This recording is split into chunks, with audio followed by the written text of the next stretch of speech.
All right, guys, welcome. It is December 19th, 2020. 19th. 16th, sorry. 16th. My mind's already at the Buckeyes game, so there you go.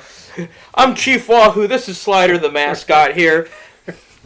This is 10 Cent Beer Night at PolyvercityRecords.com every Wednesday, 7:30 to 9:30 Eastern PM. Except, I need to tell you something before we go on to today's show. This is our last one for 2020 because of the holiday season coming up. Next week's Christmas. Next week, Christmas. Friday. Yeah, and then New Year's. We're just going to take the time off, let you guys do your thing, go out, buy your gifts, do what you got to do. Stay healthy and warm, as of course. And then when we come back in January, hopefully we'll be talking about Buckeyes playoffs and Browns playoffs when that come. But first, before we start talking about a lot of things, we want to acknowledge that one great thing happened this past weekend, and we have a new champion in Ohio sports, as the Columbus Crew were upsetted the Seattle, I forget even what their name is, FC or what. They were the number 3 seed in the tournament, playoffs. Heavily favored, but Columbus Crew with Caleb Porter as coach walked away with their second ever championship there, and it happened on the same day, the 10th anniversary of Caleb Porter winning the NCAA title for the Akron Zips. So that's going to be a special day. December 12th will be a special day in the Porter family forever. So Caleb Porter, great guy, great coach. We loved him here in Akron. Here's a question for you, Bob. Let's see if you're on your feet today. So Caleb Porter has total 3 championships now, correct? He's got 4. He's got 4. Okay. Well, yeah, he's got 3. You're right. 4. Columbus got 2. He didn't win the first one, but he won 1 in Portland. Right. But no, he's only been to 3. Unless he won 1 in Portland. The one Columbus. He won 1 in Portland, right, for the MSL. And who did he beat? The Columbus Crew. Yes. That's what I was wanting to see if you would catch on to that. But yeah, he beat Columbus. He turns down the LA Galaxy to come back to Ohio. Jimmy Haslam buys off the Columbus Crew. The team almost moves, but they hold the team there, and now they're champions. So Columbus, it sounds like they're going to be staying pat there for a bit. Well, they're building that brand new stadium in downtown, down in the market area, down by Clipper Stadium and a Nationwide Arena. Right, and he means the Columbus Clippers, the AAA team of the Cleveland Indians. The Cleveland baseball team. It is the Cleveland Indians for one more year. We will acknowledge them as the Cleveland Indians there. We'll talk about that in a sec here. But first, this is also a big deal for the Cleveland Browns, because Jimmy Haslam, not only has he won a championship, but what specifically happened for them to win that championship? Again, they almost got moved. Things were looking a little shaky there. The front office, he put the trust in them to turn this team around and Caleb Porter do his job, and they won a championship. And that's what he has to do for Andrew Berry and Kevin Stefanski. Well, I think he's done that. I think he has too. He's not involved as much as he was with the Hugh Jacksons and the Patinis and whatever. Right. He wasn't involved. Right. And that's he's not involved with them right now. Yeah, and he shouldn't be. And I will say, I'll put it like, he's the owner. I get it. He wants a winner. We all want a winner here. But the bottom line is, Haslam is not a football guy. He should not have been making calls. We know he was involved in the Manziel decision. Look how that turned out. Yeah. You know what I mean? Finally, it got to the point after being 1-31 for those 2 years with Hugh Jackson. He hired John Dorsey, a football guy. We all know how it ends up. But Andrew Berry is also a football and business mind guy. Kevin Stefanski, we're seeing how great of a hire that was. Now, if I'm Jimmy Haslam, I'm putting my feet up, and I said, you guys just let me know if you need any money, and you make it happen. That's where, look, it's right now, they're on a roll. They are looking good. We'll talk about Monday night's game here in a bit. But, again, the Columbus Crew one, it's key. I do think it's key. Because it goes to show, if you let the professionals handle it, good things will happen. But you also have the right people. You have to get the right people in, right. Which Haslam now does. Randy Lerner was another one. He was the guy that was, hey, let the guys handle it. But he hired the wrong people. And as a result, he got a losing team. So now they have the right people in. Back away. Do what you got to. Just let them do what they got to do. And let them win games. So that's all I have to say there about the Columbus Crew. And congratulations to Caleb Porter. And I come from a soccer family. Columbus Crew is my MLS team, but I don't follow the MLS as hardcore. So when they won it all, I wasn't like with the Cavaliers, where I was like, this is the best day of my life. I can't wait to this and that. No, I was like, I'll buy a shirt. I'm very happy for them, but I'm more happy for the hardcore fans because they are a great fan base. They really are. I couldn't sit there and say, oh, my team, want to jump at. I can't name a player on that team. I do know they made some off-season and mid-season moves to touch up, make the team better. But I'm just happy to see a team in Ohio pull off the win. I can't think of the kid's name, but there is a local boy on that team from Cleveland. He played for Cleveland State. I read the little article last night about it. But on the Seattle team, there was 2 ex-Akron U players. Yep. That you know, and Caleb in the article says, somebody asked him, he says, how is it playing against 2 of your ex-players? He says, it's great, but my job is to win, and I will beat them. Right. He's already won with them. He's already won. He's already done their job with them. And how good does that feel? And I know in the United States, we don't respect soccer as much as the European countries. Again, I come from a soccer family, so I do love the sport. It was the sport I was the best at, too. But how great is it to see University of Akron be a hot spot for future MLS stars? A lot of kids want to come here. They want to come to University of Akron. It's a national power now. It is. It's not. And this is not just some MAC. For people that do not know, MAC Soccer Conference is a different world compared to other MAC sports. I think, was it Boston College is in it? West Virginia's in it. UMass. Yeah, UMass. UMass. Yeah, it's UMass. It's not a Boston College. Yeah. UMass. There's like a Louisville. Louisville in the MAC. They lost to the Zips in the championship. I did not know Louisville was in the MAC, but that goes to show. And even teams like Kent State, Ohio U are good teams in soccer. Not as good as Akron, but they can compete. And it just goes to show that MAC soccer is the real deal. It's the Big Ten of soccer, if you will. It's the SEC of soccer. However you want to look at it, it is a hotbed for the young budding talent for the MLS. A lot of kids want to come here. Oh, yeah. For this program. And I don't know much about the coach at Akron right now. I think he was one of the assistants under Porter when he was there. But like I said, I know a lot of kids. They get a lot of European kids who want to come to Akron and play for the Zips. Right. Like I said, congratulations to Kyle Porter. Exactly, and I know that great job. The Akron coach right now, he almost won a championship of his own a couple years ago. It was a Cinderella story. They were not the best team in the MAC. They found a way to the NCAA final against Maryland. And great game, and it came down to a player accidentally kicking another player in the head in the box, which ended up as a free kick, and that became 1-0 Maryland, and eventually that was the score. I mean, great defensive game, and it was, for the record, if you ever watch if you rewatch on YouTube or whatever, it was not intentional. When he did it, he realized what he did wrong. They were fighting for the ball. He put his leg up to. Actually, I didn't know people could do that. I've played it. I couldn't hit somebody in the head that was my height or taller than me like he did, and when he realized he did it, he knew it was. And if it was intentional, they would have red carded him. They yellow carded him because of the kick, but then they gave him the free kick. You know what I mean? But again, Akron is still a great program over there, and great for the Columbus Crew. Again, what a story. And just this, and I'm mad. I meant to watch the game and I forgot about it. So, but I mean, like I said, I'm a fan, but I'm not a hardcore fan. So, for the hardcore fans, I'm very happy for you. I really am, and there's no other MLS team I would cheer for than the Columbus Crew. So that's great. I'm an Ohio boy, so they're my team. We don't have a team in Cleveland. We have a team in Cincinnati. Cincinnati FC. FC, yeah.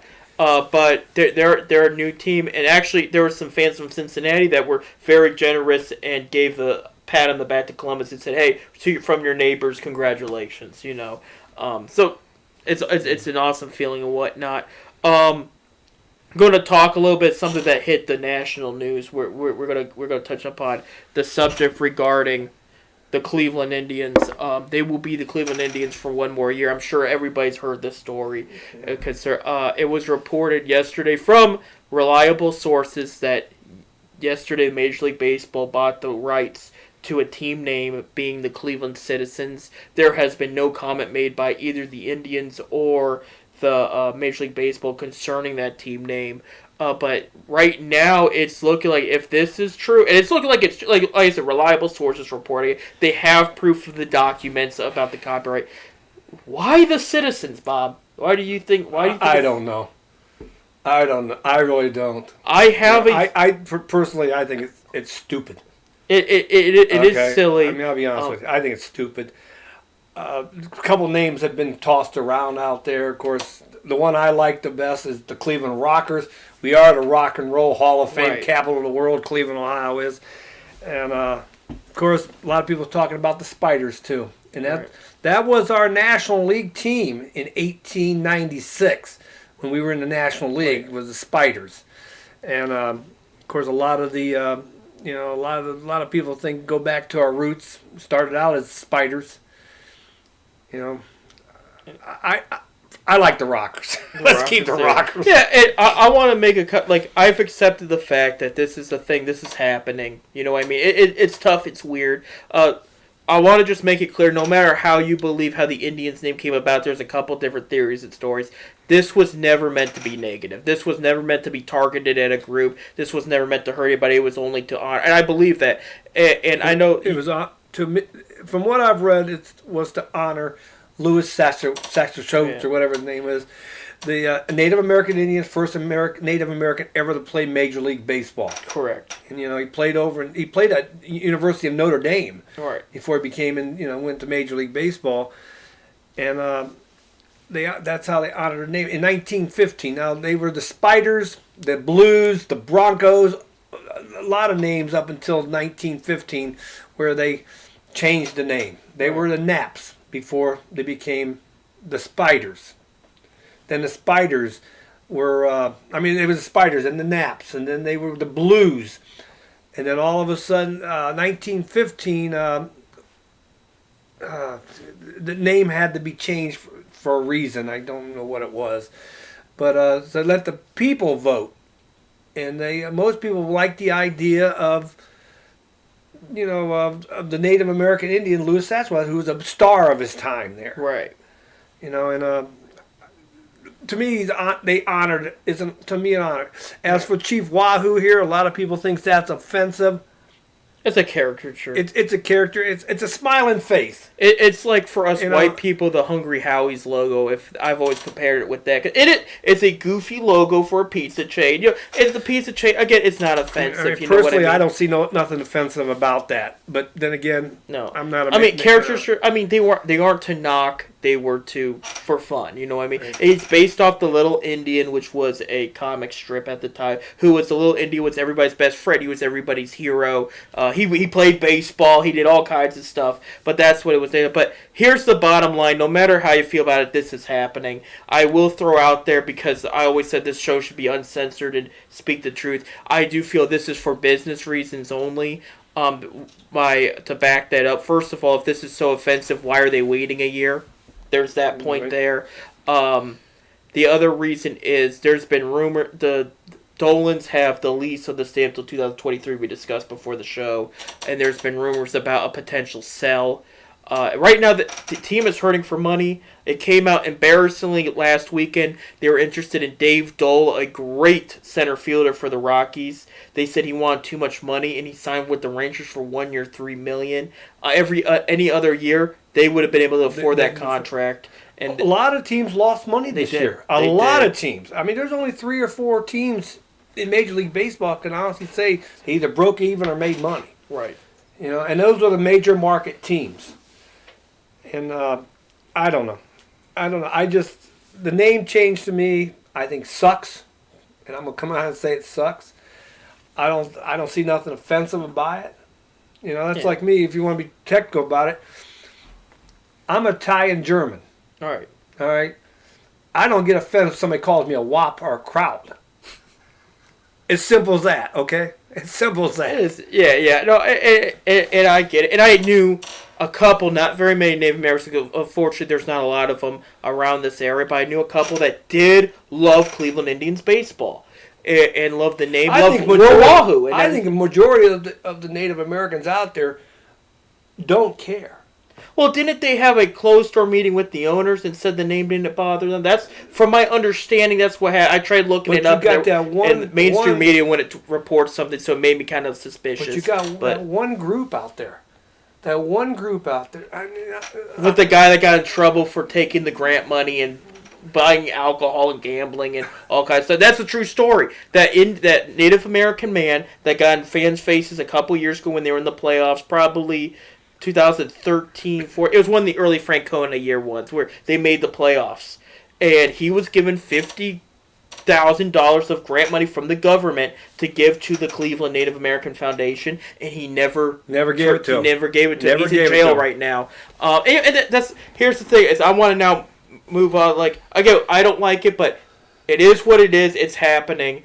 Let's say it's not the Citizens. They're not moving that. You mentioned the Rockers. I do like the Rockers. I love the rock music history behind Cleveland. I think that's fitting. What other name would you say? I can deal with it. I'm down with it. A lot of people also brought up the Buckeyes, which was the Negro team, played from 42 to 50 in Cleveland, and of course in 48 they won the Negro League championship. Same year the Indians won the World Series. Yeah. So I mean, a lot of people thought about that. The Cleveland Buckeyes. There are. Like that too. A couple other names. One name is tossed out. Of course, minor league teams have a tendency to have weird names. Yes. Okay. Yes. And the flying squirrels over in Erie, Pennsylvania. Our rubber ducks. The rubber ducks.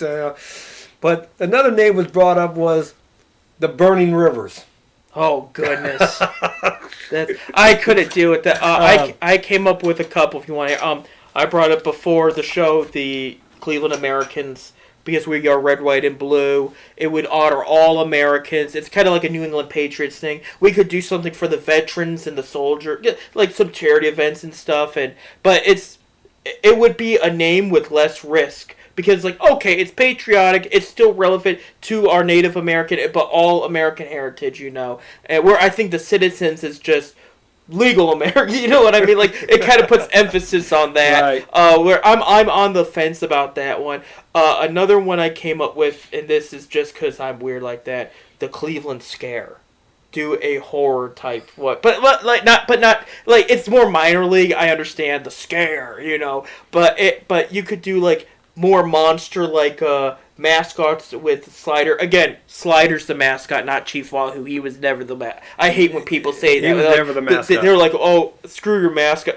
The purple monster that rubs his belly everywhere, is what did he do wrong? That's the mascot. That's the Cleveland Indians mascot. It was never an Indian. To me, he's offensive, so.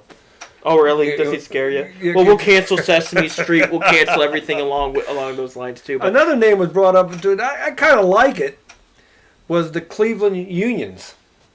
And the reason for that is, during the Civil War, Cleveland was a major hub for soldiers coming in and out, going south to the war effort. So that was another name that was brought up the other day. I was reading this nice article last night of names going up and of things, but there's some weird ones that came up too. Of course, a couple big name players also had the Cleveland Fellers. The Cleveland Dobies. The Cleveland Tomes, the Cleveland Vizquels, and all that. That was all brought up. I'm not sure about naming it after a player because I didn't like the Naps. I don't like the Spiders personally either. I think it's got a little cheesy. Well, the Naps was Nate Lejeune. Yeah. It was back at the Boudreaux. I don't really care for either. That may have been brought up at a time. Just do something regular, but at the same time fun. Personally, of all the ones I've seen, I'm the Rockers. The Rock, I could. It's not for John Rocker either. For the record, that guy. John Rocker's had a lot of problems. No, we don't want another John Rocker. I was not a fan. But for the rock music, I dig that.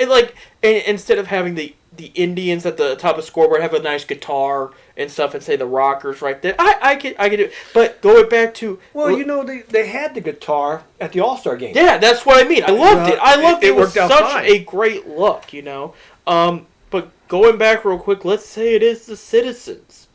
All right, I'll be honest. As a fan, here's what I'm thinking. I thought long and hard about it because when I first heard it, it hurt. Cause this is my favorite team. This is my all-time favorite team in sports. This Citizens team is of what? The Citizens of Cleveland or the Citizens of the United States? That's the question. Because it's Cleveland's team. It's not a United States team. It's Right. a Cleveland's team. Right, correct. You know, I mean, I don't know. I seen that article you're talking about the MLB bought the rights to citizens. Yeah. I seen that, and I just don't. I don't know. And here's the way I look at it too: is again, like I said, it bothered me at first. I really thought about it, and I know this kind of contradicts the show a little bit, but I'm gonna say it because it's my personal feelings. I told myself, look, you love the team, you love the game. Don't let these millionaire ball players that wouldn't pee on you if you were on fire bother you. Don't let this billionaire owner that's going to do what he wants to do anyway, no matter how you feel, bother you. My attitude is, if I don't like the name, I'm gonna watch Major League Baseball. I'm gonna stay neutral though. I'm not gonna have a team. I'm not and like if they have a legit name I like. I'll always follow the Cleveland team. I'll pay, I have to. It's in my blood. That don't mean I have to like the name, right? But I do like the team, right? And to me, they're always going to be the Cleveland Indians. Oh, you can't take away that history. You ain't gonna take it away from me. You know what? And when I go to the ball game, Wahoo will be on my head. And same thing with Even me. I don't care what team. And MLB already said they're not doing away. No. You can still buy this. Right. You can still buy Indians gear. Yeah, and I was told I usually buy my hats at Lids, the famous store there in the mall. And again, this is coming from somebody that works at the mall. They don't know corporate well where. But I guess the subject came up a couple years ago when they were talking about getting rid of Wahoo.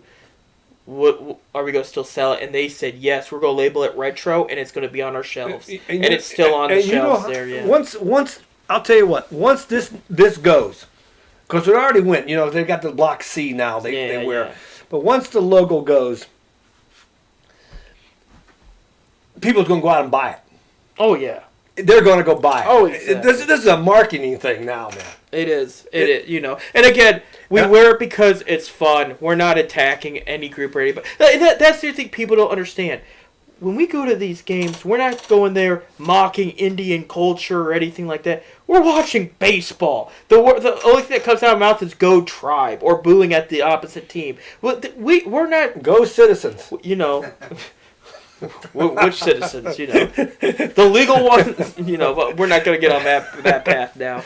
But it's like, again, where's I go with this? We're there for the team, and we also have so much history with other races and stuff. We were one of the first teams with black players, like Larry Doby, the first American League player, the first two with him and Satchel Paige in the World Series. Most of our team isn't even white; it's Latino. Okay, but kids of all races, all origins, all backgrounds come to these Indians games and they want their autographs. They want to be around these guys. Why? Because they're ball players. This does not matter to them. It's all about they are ball players for the team they love. That's it. That's all it's ever been about. And that's what I'm trying to get people to realize, And if I should say Native American is hurt by it, I'm sorry. That was not the intention, you know what I mean? And I don't understand. If they were called the Cleveland Caucasians, which, by the way, I'm down for that name too, I wouldn't be offended.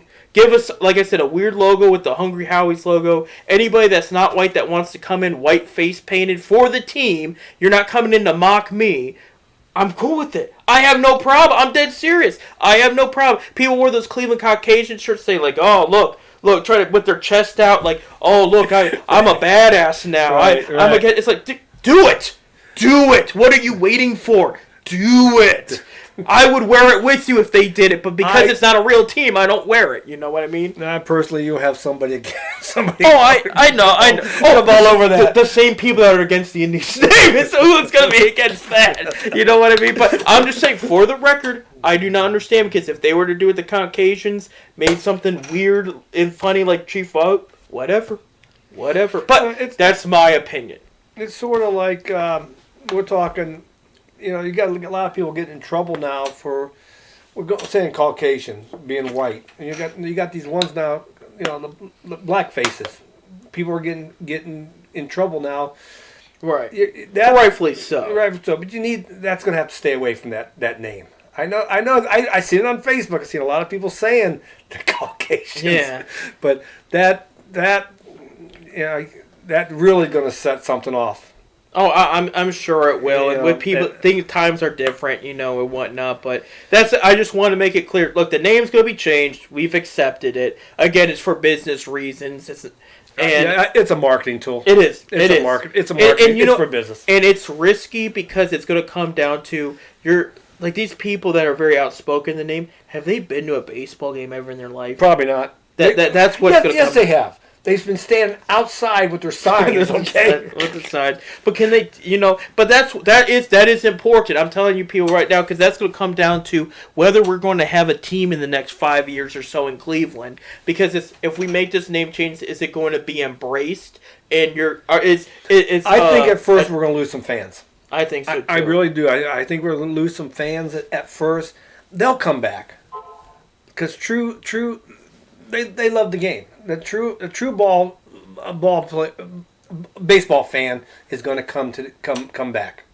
I think like I said, you'll lose some fans at first. I really believe that because they're going to get the idea that if it ain't the Indians, what am I going to do with all my gear? I'm not allowed to wear it. Yes, you are allowed to wear it to the game, and I guarantee you can sit beside me because I'm gonna have all my Indian stuff on. There you go. And you got to realize too, players like we were talking earlier about Omar Vizquel. He's up for the Hall of Fame. Right. If he goes, it's going to be as a Cleveland Indian or in the other teams that he was with, but it's not going to be whatever we become. He will play for the Cleveland Indians. You know what I mean? Well, he already said that he would be an Indian. Yeah. His plaque will have the Indian logo on it. Well, the C. It's going to be the C. It ain't going to be the Wahoo. No, yeah, because Tommy became the C too. Yes, Tommy became the C. But I mean, as long as he goes in as an Indian, he goes in because he deserves it. That's all. He's my favorite player, so I'm as biased as possible. Last I looked, he was at 64%. 64% of the vote as of right now. And January 24th it will be the final vote. But he's at 64. He needs 75%. Kurt Schilling's at 70% going. No, he rightfully deserves to be in there. He'll be in there. He'll get in there. But Omar's still hanging in there. And I don't believe the news report that came today. I'll throw that because people are probably thinking about it. It's like that's between him and his family, and everybody that has known him personally has come out and said this is not the type of person he is. They refuse to believe it. I seen that too, and you showed me that. And right. I don't believe it, but then again. Yeah, it's an ex, so it's probably she can't have his money. So right. And again, I'm against domestic abuse. I don't want it at all. Nobody wants to hear about it. But you hear the history about this guy and everything. Oh, this comes out all of a sudden when they're after the divorce, mind you. You have one. Why all of a sudden? Why 4 years late? I mean, it's like. Well, I'm gonna stay out of that one, but Omar, let's hope he gets into the Hall of Fame. I really do. I want to see him over in Cooperstown, and I'm gonna tell you what, if he goes, I'll be there. We'll be there. Me and you're gonna drive over there. We're gonna drive over. We didn't get to go see Tommy go in, but we're gonna go see Omar. We're gonna see Omar there, so it's gonna be special. Do you have a question? Or you say? Yeah. What about the Cleveland baseball team? No, I was going to bring up, I'm glad that's not an option. Because, here's, in all seriousness, okay, the Washington football team, we've been talking about they've been a surprise this year. They got a great coach in Ron Rivera who just beat cancer. They've been playing especially defensively, they're a top 5 team. Because of the COVID thing and the limited attendance, we cannot see the direct effect that this name change has made on them. And there is talk they're going to stay that name, which I think is cheesy. But that's just me. I read something back in the 20s and the 30s. A lot of teams did not have nicknames. They were just called Cleveland, Pittsburgh. Right. And so I don't know. We'll see.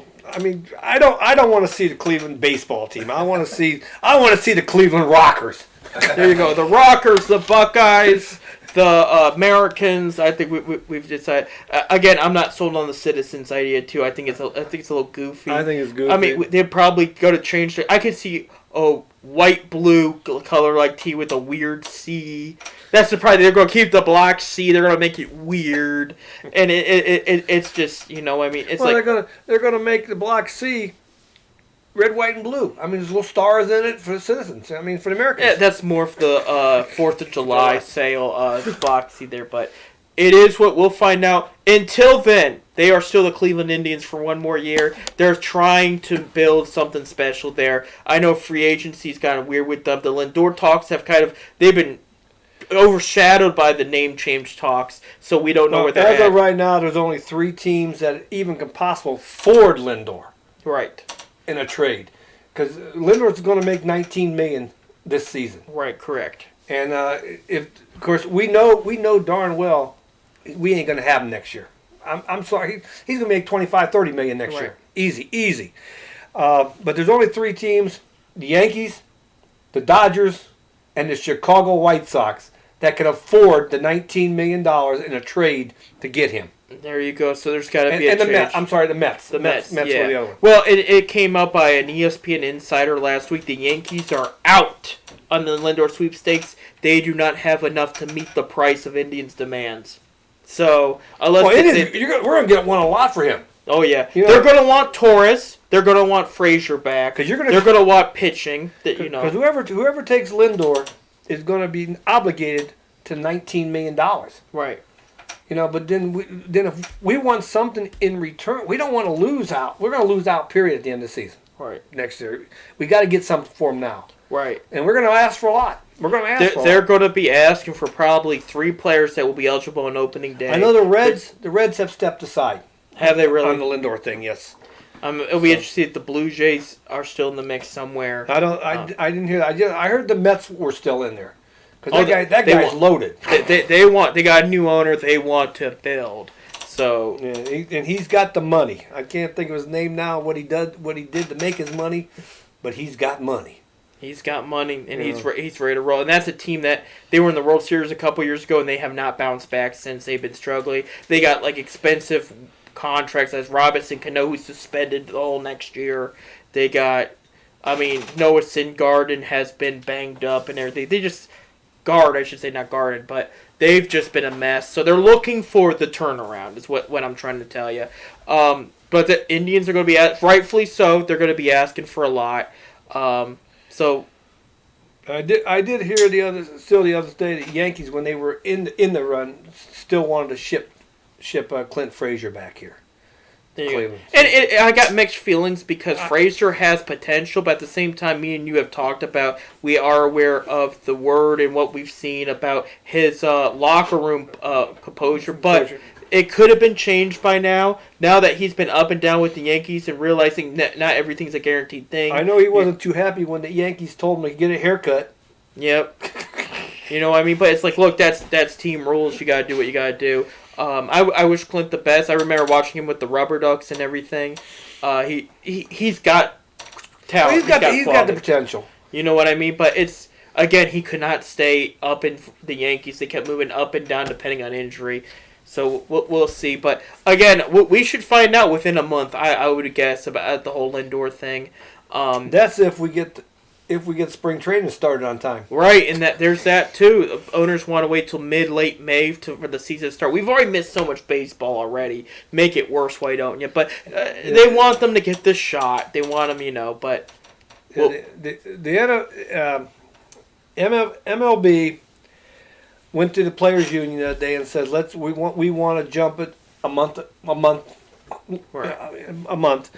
Instead of going to spring training in February, we want to go to spring training in March and get the season started in end of April, 1st of May. Oh, there you go. So a little closer than I thought. Close, Yeah. But of course, the players' union came back and says, well, is there going to be a pay cut?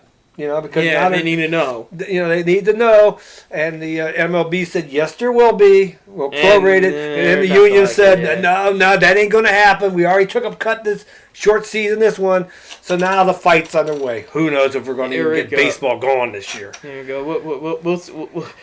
We'll have 1 month of Indians baseball before they change their name. And then of course to... Scott Brass, the agent, Burroughs. Scott Braille. Yeah. He came out the other day and says he wants to see proof that the major league teams lost money. How did you make money if there had nobody in the stands? He comes out and because his players now, they're negotiating contracts to cut him less money. He wants to see proof that they lost money. Well, if there ain't no fans in the stand, you lost money. Right. You know, Right, it's right. simple as that. I mean, you might make some money on the TV revenue and the radio revenue, but you didn't sell no concessions. You didn't sell no merchandise. You didn't have no fans in the stands. Where did you make money? It'd have to be the TV only. It had the TV only, and that's something. Of course, you're not New York. TV in New York pays the Yankees' salaries. There you go. They make money on the radio. That's pure profit on the radio. That's why the big market teams make money. It's simple as that. TV and radio makes the money for them. You know, we don't got that kind of luxury here. We're a mid-market team in Cleveland. Cincinnati's even worse. You know, we got over, per se, our radio broadcasting 2 million people in Cleveland. Cincinnati got about 500,000. Because now you get into Kentucky, the population spreads apart. It does. So, I mean, It's all a cluster, you know. Real quick before our first break, I want to touch up on something. Moving away from baseball, a league that also suffered with no fans was the NBA. Cavs have another preseason game tonight against New York Knicks. Again, it's just preseason, but in the first 2 preseason games, how good does Isaac Okoro look? looks good. Hit a game-winning shot game 1, scored another 15 in game 2. Dante Exum went off. So far, again, it is only preseason, but it's good to see these guys back on the court and whatnot. And the other night against Indianapolis, my 4 Charge players were on the court at the same time. There you go, and they played pretty well, They too. played pretty well. A shout-out to Akron Knight, Larry Nance Jr. with his announcement today. He will be taking merch from small businesses that have been heard around downtown Cleveland, and he will wear them at the games Really? in support for Good. the. And I think there's a little bit more to it, a way for them to raise money and whatnot. But it's like, what a great idea! What a fantastic idea right there. Again, he's from the Fairlawn area, but he's local. Great hustler for the Cavaliers. I just can't wait to see these guys back in action. That'll be in about a week. It's about December 23rd is their first game, like about a week from tonight. And the first 5 games, the Cavaliers, they're only going to allow 300 fans. Right, and I thought it was a little longer than that, but it might be just The first 5 games are because that's when supposedly, quote unquote, the thing his things end, and the ending of his quarantine thing that governor's got. Each team has announced how many fans according to their health departments. You know, every state's different and everything like that. The Orlando Magic are going to allow 4,000 fans into their games. So it varies by where you're at. You know, the Cleveland Cavaliers will have 300. 300 fans are allowed to get in there. It's going to go with their season ticket holders who's been there the longest, and then they'll go from there to get those 300 people in there. So. Sounds good. Sounds good there, but I'm looking forward to the Cavaliers basketball. Obviously, well, let's just get fans back in the stands. Speaking of teams named after white people, but that's besides the point. Cavaliers. That's the reason why I think the Cleveland Cavalry would be good too. Would be good too. Cavaliers, Cavalry. You got. And Browns. And then there's the Browns is different. That everybody thinks that Paul Brown named that team. That team was not named after Paul Brown. It was named after Joe Lewis, the Brown Bomber, the boxer in the 40s. Yep. And a lot of people don't know that. Yeah, so. yeah. But they still tell you, Paul Brown founded it. Paul Brown did not found that team. Art Modell owned that team. Paul Brown was just a coach there. Unfortunately, eventually. But now we got the guys back in the run. We'll get to the Browns a little bit later. But, we got Cavaliers tonight. Another thing I wanted to mention is there's a big game this Saturday. Ohio State Buckeyes will play Northwestern in the Big Ten tournament. Funny, I would just want to mention there that Michigan had a great practice on Sunday. So they're playing this week. Oh yeah, of it's course. Kind of funny, isn't it? Of course, you know what I mean. And no, I've lost all respect for John Harbaugh going into Jim Harbaugh will not be back this next year. Jim Harbaugh. Yeah, he won't be back. He won't be back. Yeah. He's going to the NFL. We'll see. Yeah. John made a good compliment. He told us, Kevin Stefanski, that was probably one of the best games in NFL history. Maybe we'll see them in the playoffs. And I would love it. But we'll get to the Browns a bit. But I just wanted to excuse John because I accidentally said John, but it was Jim. Jim Harbaugh. Today's been a special day for the Ohio State Buckeyes, though. It is the early recruiting day. And Ryan Day has been killing it. For the first time in NCAA history, from what I read, and again the wording was a little weird, so if this is a little off, I apologize, but they did sign 5-star recruit Jack Sawyer Sayer, defensive end out of Ohio, because they were in talks with three of the top 10. They already have a bunch in the top 100, including Marvin Harrison Jr., son of Hall of Famer Marvin Harrison. But when they signed Jack Sawyer officially, this was the first time in NCAA history that a team had signed back-to-back number 1 overall recruits in their state. It's never had. Last year they signed a wide receiver that was number 1 overall recruit in Ohio, and they got him, and now they got Jack Sawyer. They got wide receiver Emeka Egbuka and O-lineman Donovan Jackson, but they're getting a lot of defensive back, D-line, O-line, and running backs. And wide receivers, like I said, Marvin Harrison Jr. too in the mix. They're saying these recruiting classes are better than anything Urban Meyer pulled out. So this is a positive sign to see. The future for Ohio State is huge right now. And today was a very happy day. They're talking about top 3 class for Ohio State this year. Oh, right now, they are listed number 2 under Alabama. Alabama always gets people. Yeah, but then they kick it. Like I can't wait. Look, I can't wait till they're done with Northwestern. I'm writing a W with it. That's Ohio State fans a little cocky. But I think Ohio State needs to go and put it to Wisconsin. Northwestern, yeah. They need to put it to them for the points. Right. Because I'm going to tell you what, they're sitting 4 right now, and that's not guaranteed. Right. That's not guaranteed. I mean, they've only played 5 games. Right. Most of these teams above them, 8, 9, 10 games. They got teams below them, 7, 8, 9, 10 games. You know, this is the first time. I understand the 4th thing. This year, with the way this is all set up, they should have went with 8 teams in the playoffs. They should have went with 8 teams. Because a lot of teams ain't going to have enough games to. I mean, I don't know. I just think it was all screwed up myself. I'm hoping the Buckeyes get there.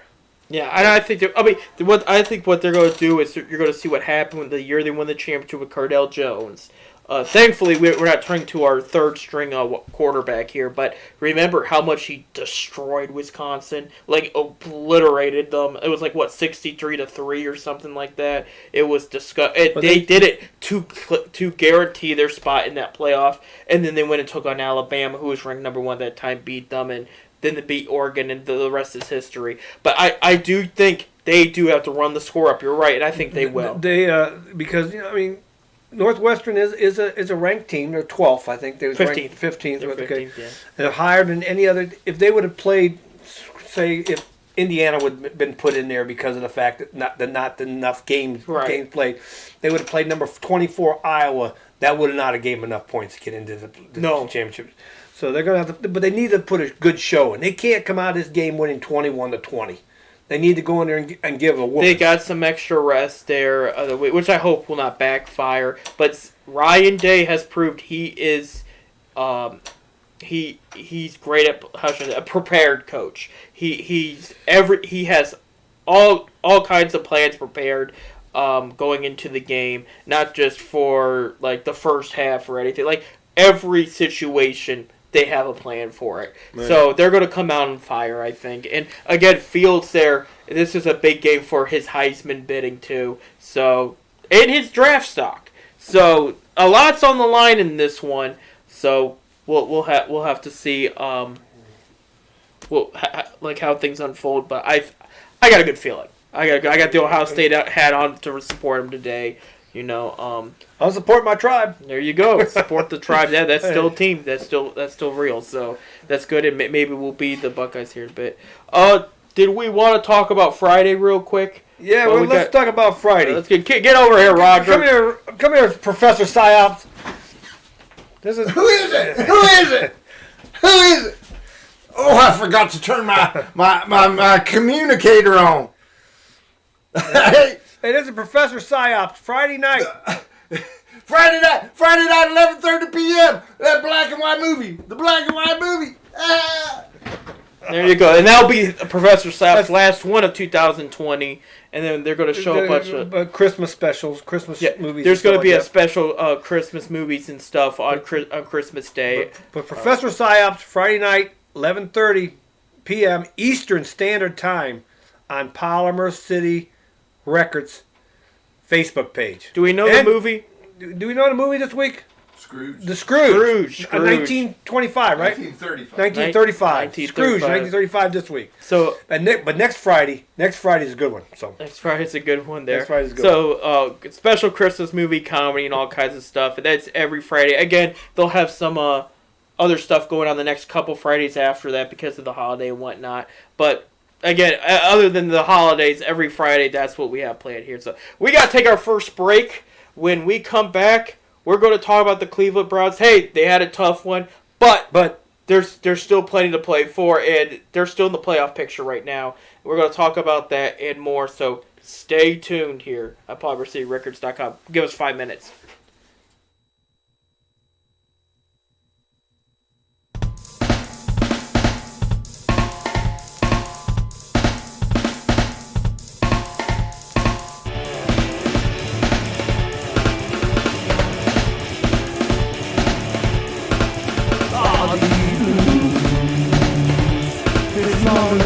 Walking like a man. All these blues, the blues walking like a man. Where it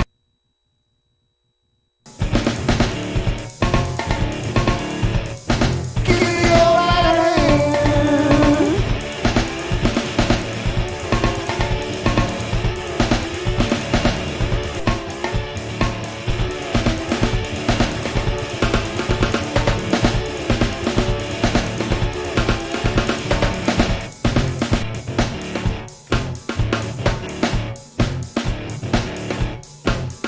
All the blues is a low down and a shaking chill.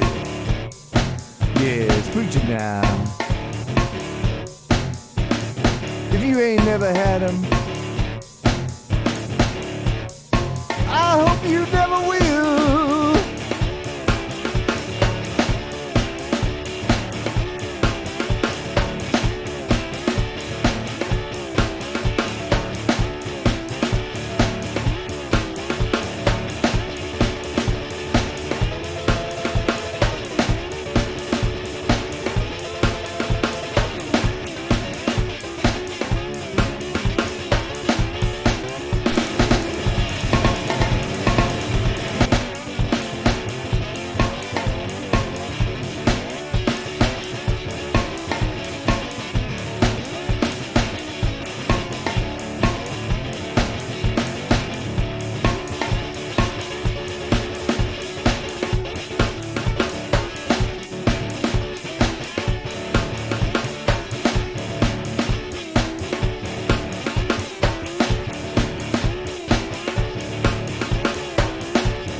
When I preach these blues, you come on in, take your seat and sit on down.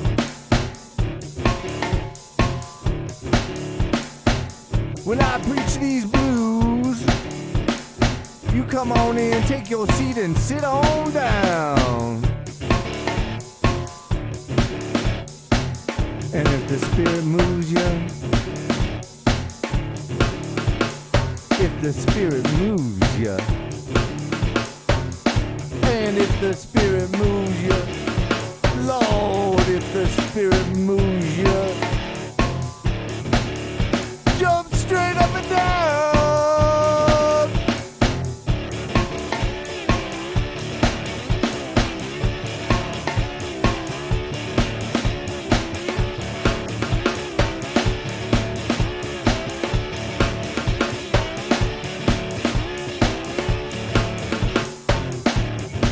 Oh, let these blues is a low down and an aching heart disease.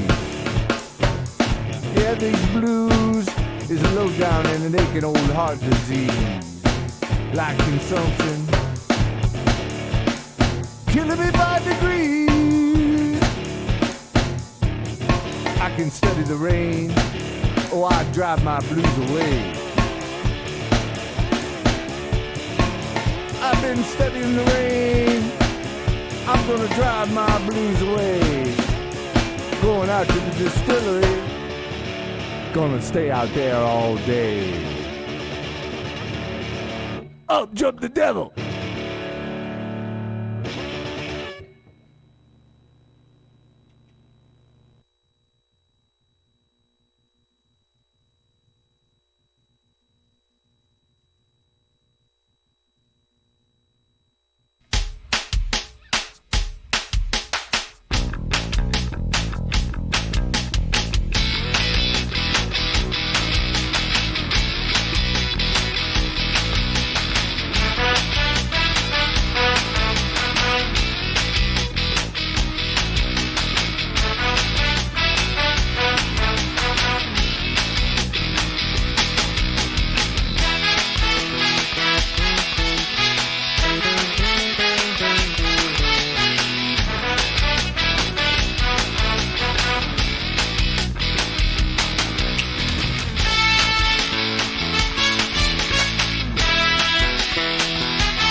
Alrighty, we're back. All right, we're back. We're Here back. we go. We're back. He's Shane Bieber. I'm Jose Ramirez. We're welcome to 10 Cent Beer.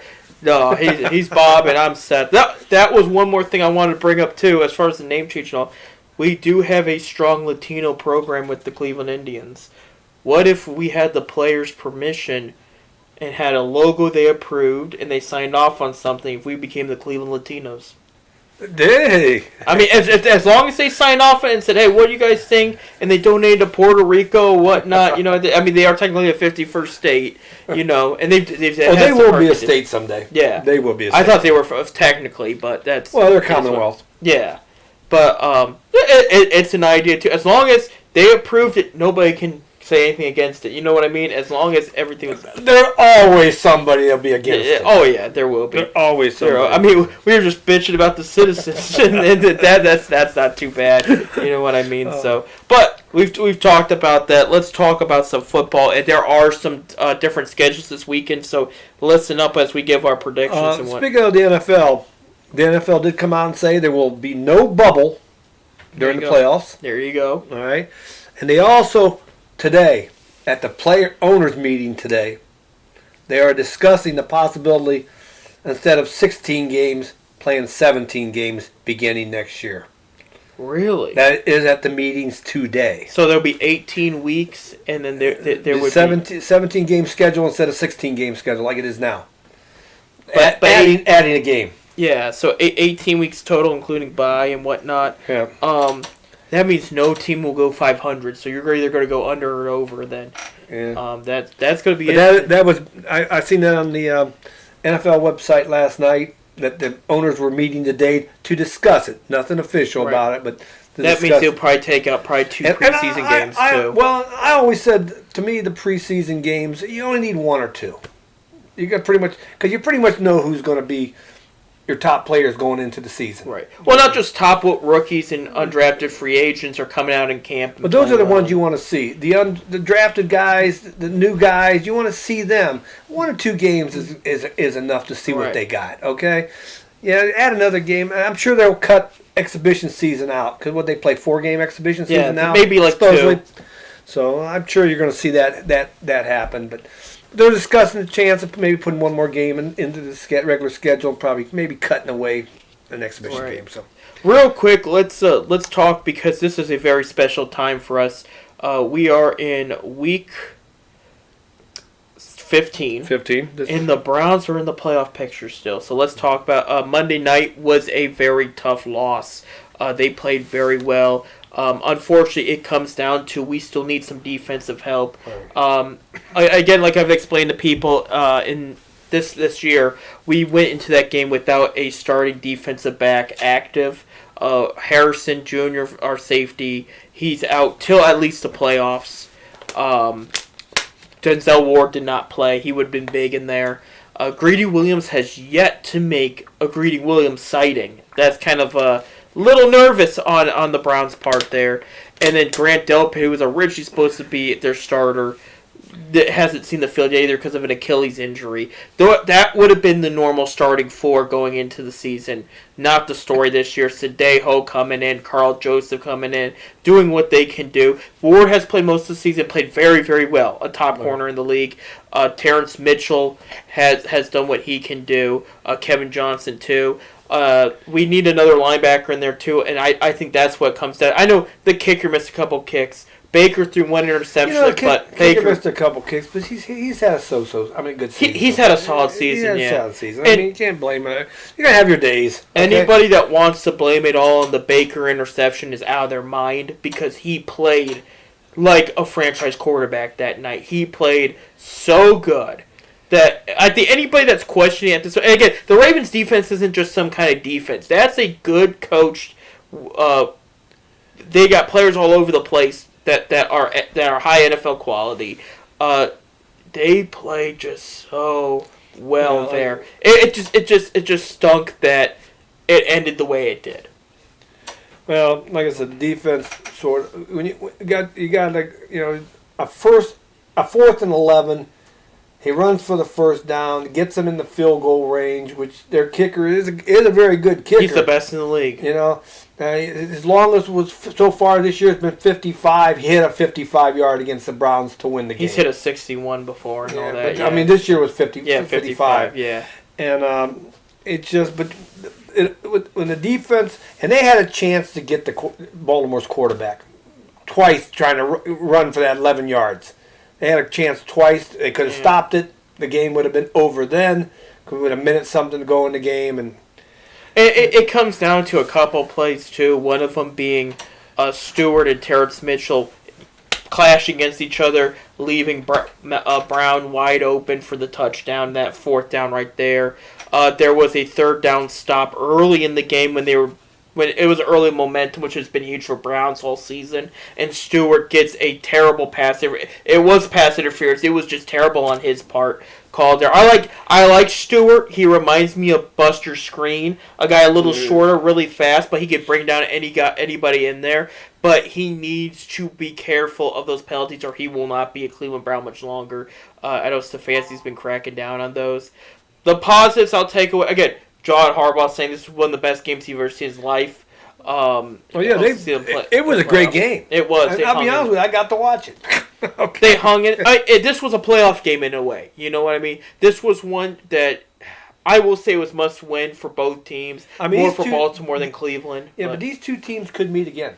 They could. Baltimore's still in the hunt too. They could right now. So. We could see 3 teams in this division make it.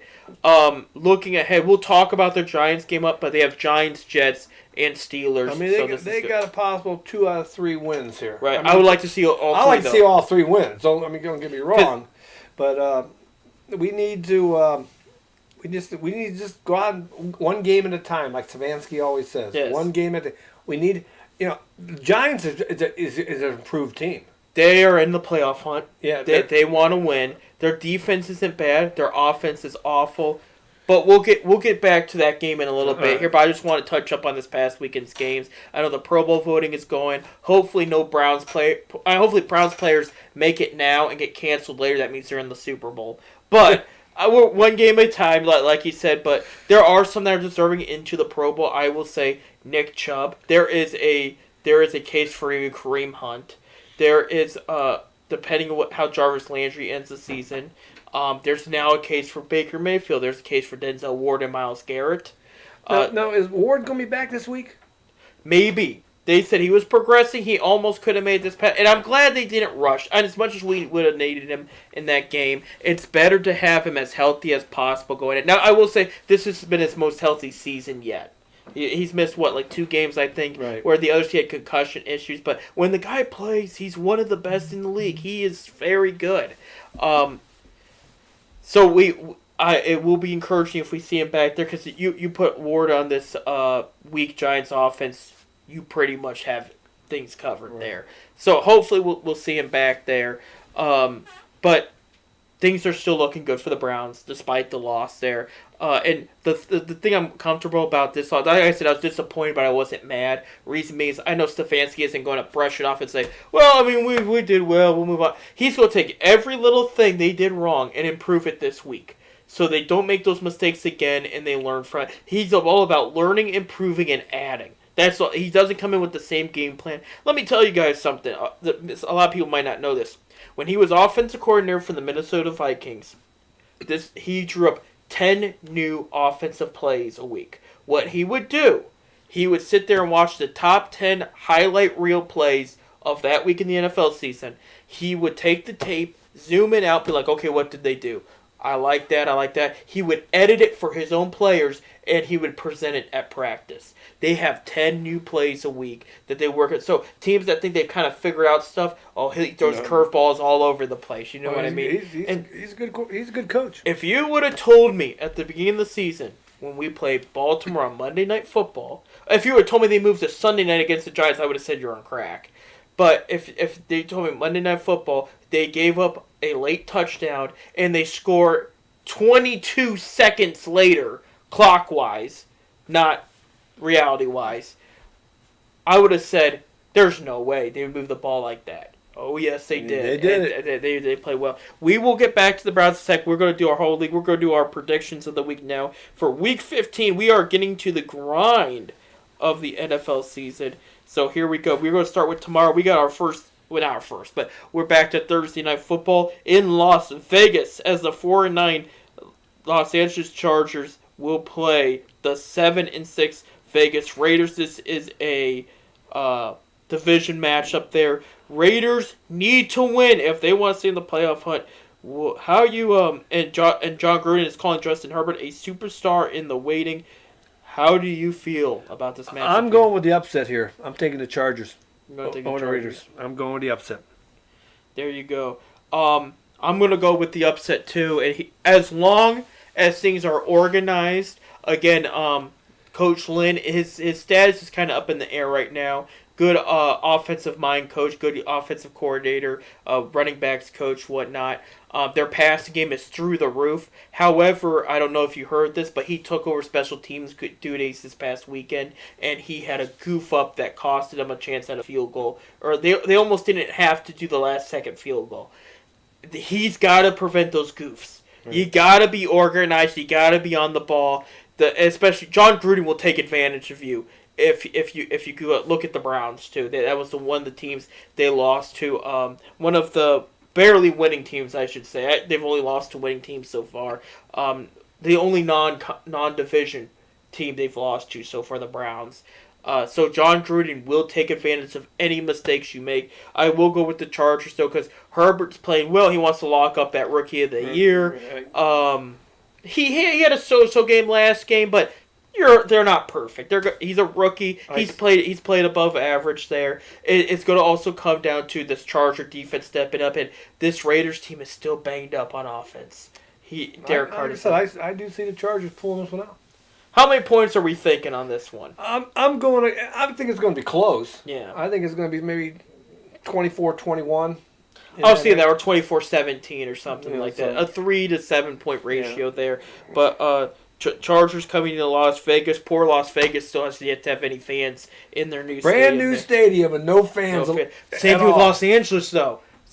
Well, I think maybe they've had some. I don't know about No, I don't think they've had any. Los Angeles might. San Francisco, no. Right. They've moved it. They've moved to they have Arizona had now. to move games out. Exactly. So we're going with the upset there. The Los Angeles Chargers tomorrow night's Thursday game.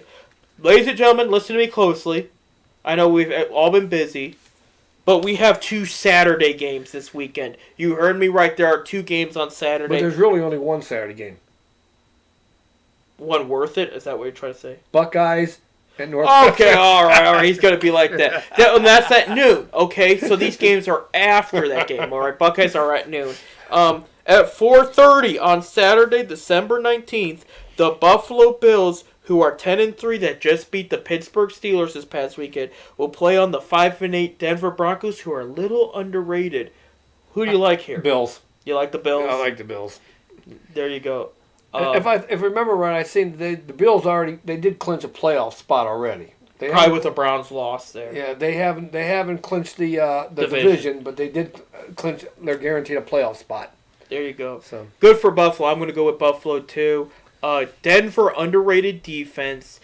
Their quarterback Lockheed is playing well. However, against tougher defenses, he's kind of been so-so. Bills has a great defense. Bills has been moving the ball very well. They play great against Pittsburgh. I think they carry that. They want to win that division. They were tired of seeing New England win it all these years. They want to lock this division up right now. The only threat being Miami. But as long as this is a team they should beat in Denver. As long as they can beat them, Buffalo should be good. I'm going with Bills. I'm going to say about 17 points. I don't think it'll be a terrible blowout because Denver's defense, again, is a little underrated. They're a pretty well-coached team, but they need a little more before they take the hump. But they got a good thing going over there. I would give Locke another year. That's how impressed I've been with him this year. A strong arm. Good. Kind of reminds me, I'm trying to think, maybe a Drew Bledsoe-like quarterback. Yeah, if he can play. I'd put him in that a category. pocket guy. He can't move very well, but he underrated court. I'm thinking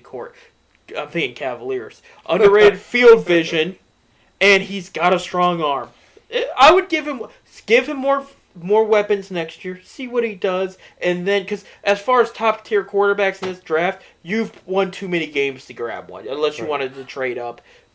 I would say give Drew Lock another chance, but right now I'm going to say 31-14 Buffalo.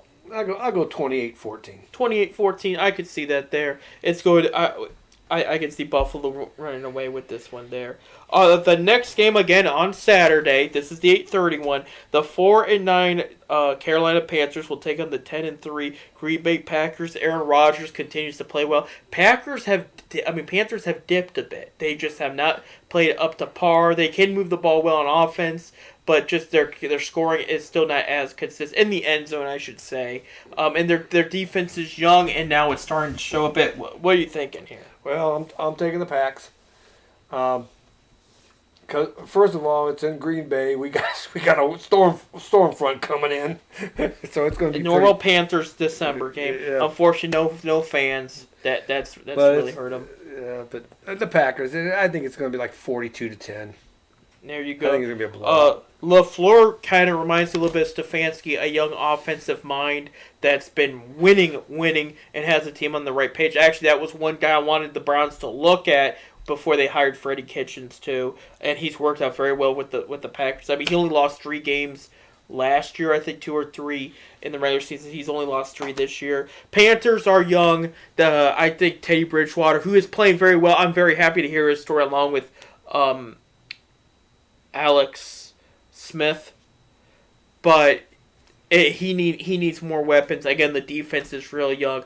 Matt Rule, this is his first year in the NFL. This would be a big win for them if they pull it off. I don't think they're going to be pulling it off though. I'm going to go with 38-17. I think this is going to be a good size scoring game for the Packers. They're playing very well. They're playing well. So there you have it. We both have the Packers. We're on the same page so far. We go to Sunday at 1 p.m. We have a division matchup. We have the 4-9 Houston Texans take on the 9-4 Colts. Colts defense playing like a playoff team. They are playing like pros right now. They want to lock up that division. They want to lock up their playoff spot. These Texans want to win a couple more before the season is done. This is in Indianapolis. Who do you like here? The Colts. You like the Colts Yeah, here? I think the Colts will win this. Because, like I said, they're going to lock up the division. I like the Colts here too. They've really been scoring touchdowns consistent in their drives. Not been punting a lot either. They've been just finding the way to move the ball. Even in the run game, I would say outside Chubb and Hunt, the best duo might have to be Taylor and Hines, unless I'm missing somebody, but I can't think of that. But I mean, two backs consistently used. The chuck down passes to Hines, the draws to both of them. It's just looked good for Indianapolis. Their defense, that one-handed interception last week was just. I seen the highlight of that. So that I couldn't. When we saw that live, we looked at each other like me and my friends. We were like, "Did that really just? That looked like a wide? That looked like an Odell Beckham catch. You know what I mean? But from a safety or cornerback, I forget what position he plays." But hopefully Xavier Rhodes is okay. I mean, they could do without him this game, and as long as he's ready for the playoffs for them. But Romeo Crennel in the Texans are going to have a very tough one coming in here.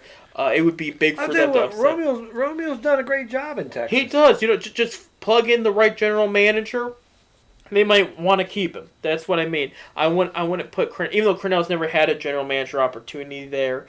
In any of them, which he should, because that rarely works out. The coach is the GM too.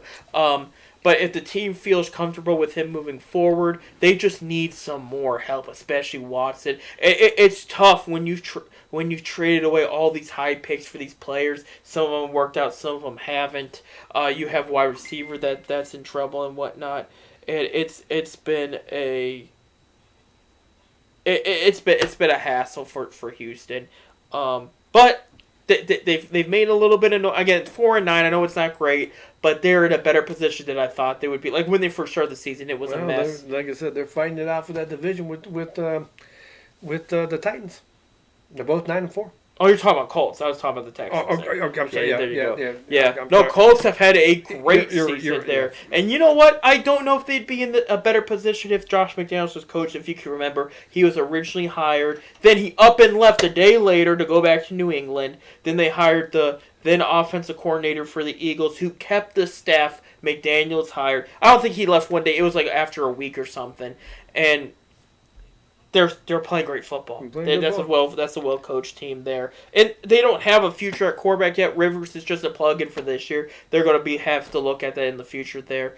But Colts playing well, especially defensively. Wow. Moving on, we are going to Tennessee. You're bringing up 9-4, a similar struggling team against the Titans, who are fighting for that AFC South. 5-8 Detroit Lions versus the 9-4 Tennessee Titans. Who you like here? I like the Titans. You like the Titans. I like the Titans. So do I. I like the Titans a lot. I mean, like I said, Titans got to win to stay with the Colts. Exactly. Lions offense will give Titans defense some threats, so they got to be on their toes. And the Titans have the tiebreaker if they would tie. Right. Correct. They do.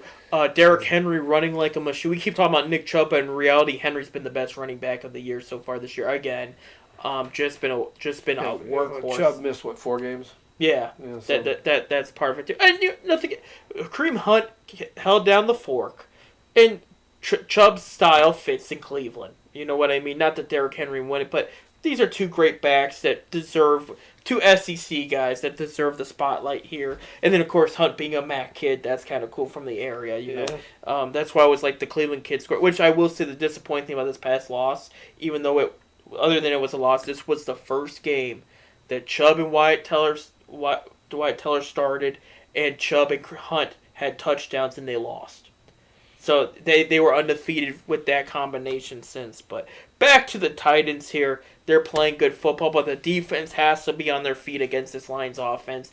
Very well coached offense there. I want to take back something I said about a week or two ago. Stafford is not a free agent this year. That was on my fault. He's still signed for the next couple of years. But they've got him some great weapons. DeAndre Swift, another great running back from Georgia, just like Chubb. Titans got to be on their feet there, but if they can lock that down, their offense moves the ball like normal, they'll win this game. I'm going to say 41, because the Lions' defense is iffy, and they need to win games there. I'll say 41-24. Yeah, about that. Yeah. A 20-point difference. Yeah, I'll say that. But the Lions dropped 22 because they got a good offense there. So there you go. We're with Tennessee there for the 1:00 game. They're in. Is it Not Knoxville? Nashville. Nashville. Excuse me. Nashville. I don't know why I thought Knoxville. Then we go to a division rivalry game, which was going to this could be an underrated game of the week here. The 6-7 Chicago Bears versus the 6-7 Minnesota Vikings. Vikings playing a little inconsistent this year. Chicago Bears snapping that 6-game losing streak. Started 5-1, ended up 5-7. Now they're 6-7 after a great victory last week. Mitchell Trubisky is going to be the starter again this year. I've read Justin Jefferson trying to beat Randy Moss records. Who do you like in Minnesota, Bob? I like the Bears. We're still on the same page. So I like Chicago. I'm going with the Bears. But I think it's going to be a close one. It is. Because this is the old black and blue division. Right. You know, this was these. Anytime the divisional rivalry in that NFC Central, it's always a rough battle. Right. The reason I'm taking the Bears, and I don't know about you, is first of all, Bears defense, pretty solid defense. Pretty solid defense. Good defense. Their offense is running a little bit better with Trubisky. It's not great. Montgomery's doing very well, but Trubisky needs to make sure he hits his receivers and move that ball consistently. Vikings offense is great. Their defense is not so great. So what I think is going to even it out is, the Vikings have more weapons. You have Dalvin Cook. You have Adam Thielen. You have Justin Jefferson. But that defense, again, they play them tough. All right? Can that Minnesota defense prevent Trubisky from moving the ball downfield? Montgomery's had multiple 100-yard games in a row. Probably, I think, 3 or 4.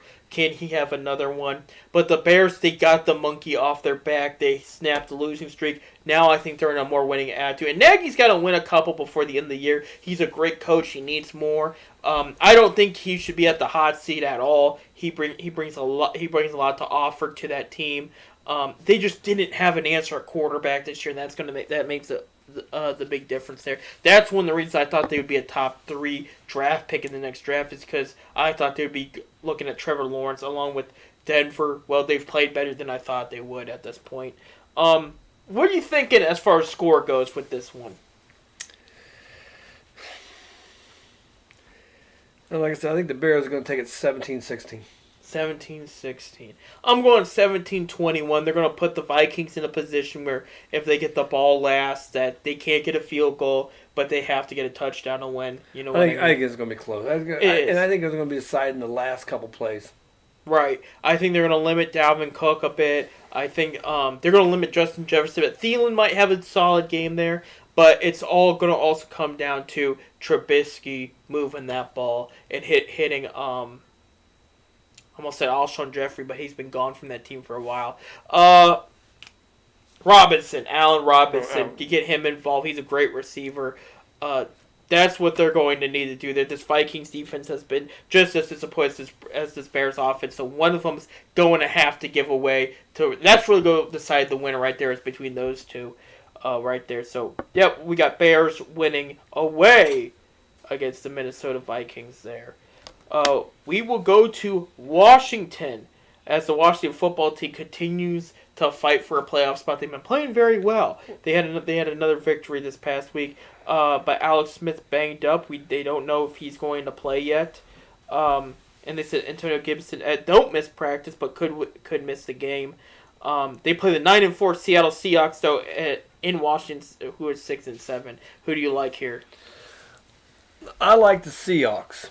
But I would love to see Washington beat them. But I'll take the Seahawks. You'll take the Seahawks. I'll take the Seahawks in a close game, 2017.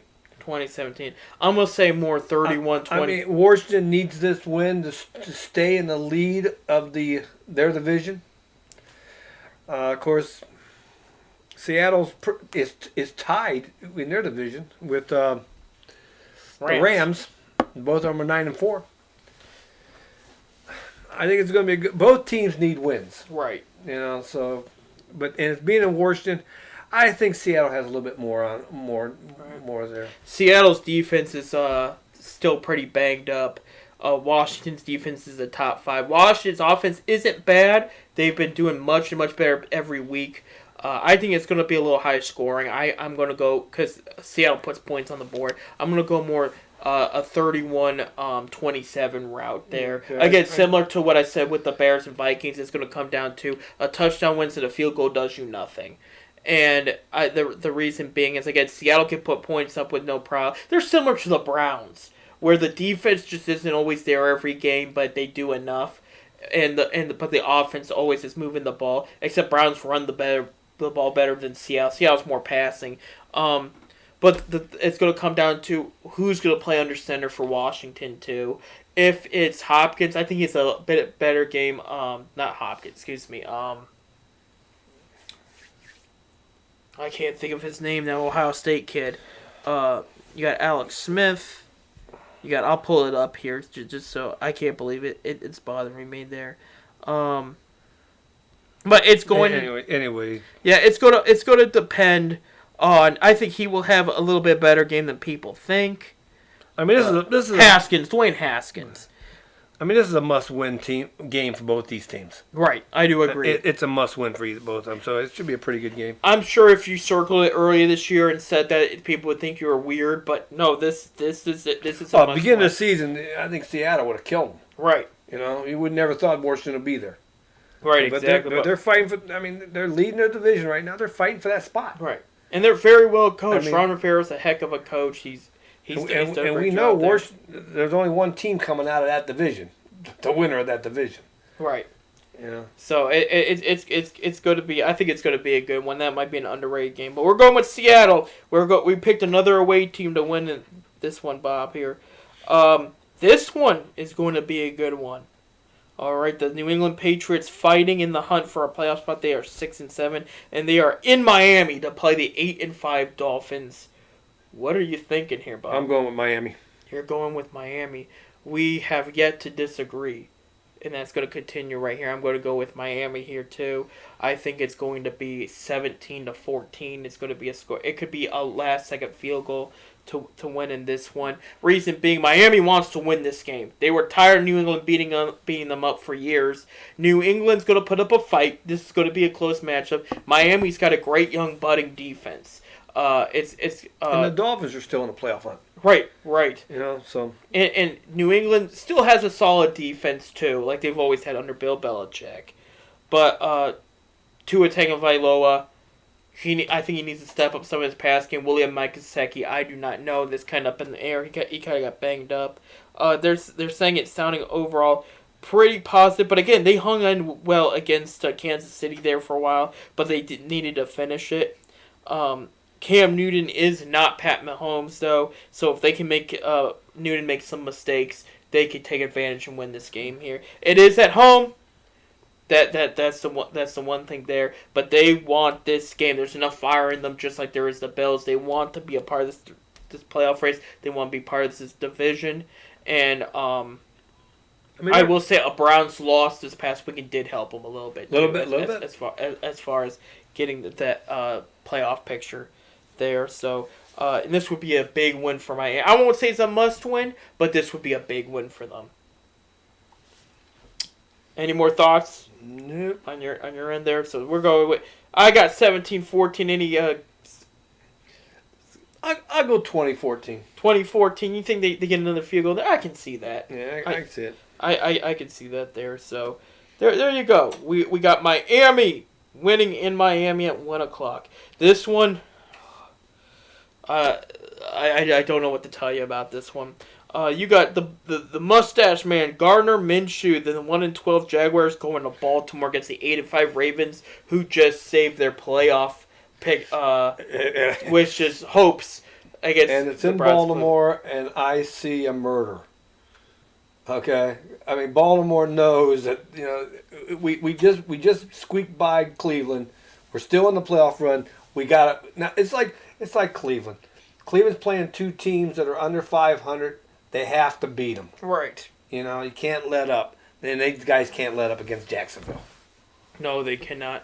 I'm going to say 49-17. Yeah, it's going to be about 30 points. Yeah, it's going to be. Doesn't even going to be close. Jaguars will be better with Minshew in there than Glennon. I was shocked with Minshew healthy that he wasn't back in there. Minshew was not playing bad until he got hurt. And No, up until he got hurt. So to see that they still went with Glenn and kind of surprised me. You're going to see Doug Marrone lose his spot with that team going into the next season. They're 1-12. That could be a destination for Justin Fields of Ohio State potentially. I mean, here's the thing with the Jaguars: they need a lot of defense, but they need a quarterback for offense. I mean, their line isn't too bad. Their weapons are pretty good. Chark, Cole, Chevault, the rookie, Robinson, the rookie. They got some great young weapons. All you need is the quarterback, and that offense could look sharp. But I think they're going to need it. They're going to go to a new coach. They might even go with a defensive guy, get their quarterback, and then get some defensive players the rest of that draft and reshape that defense. I mean, they traded away a couple guys, including Ronnie Harrison, to the Cleveland Browns and everything. That shocked people. That was a young budding almost said shortstop, because strong safety shortstop. But that's besides the point. No, Ravens win. And Baltimore bad. And Jaguars would drop to 1-13. That is not good. There you go. We got a couple more minutes into our last break here. So we're going to go to Atlanta as the 8-5 Tampa Bay Buccaneers will play the 4-9 Atlanta Falcons. Atlanta getting a last-second field goal against the Chargers and losing that one.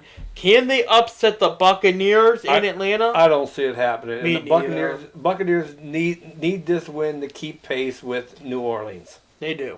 You know, so I mean, they're 2 games behind New Orleans in that division. So I see the Buccaneers winning 31-20. 31-20. I'm going to go 38-17.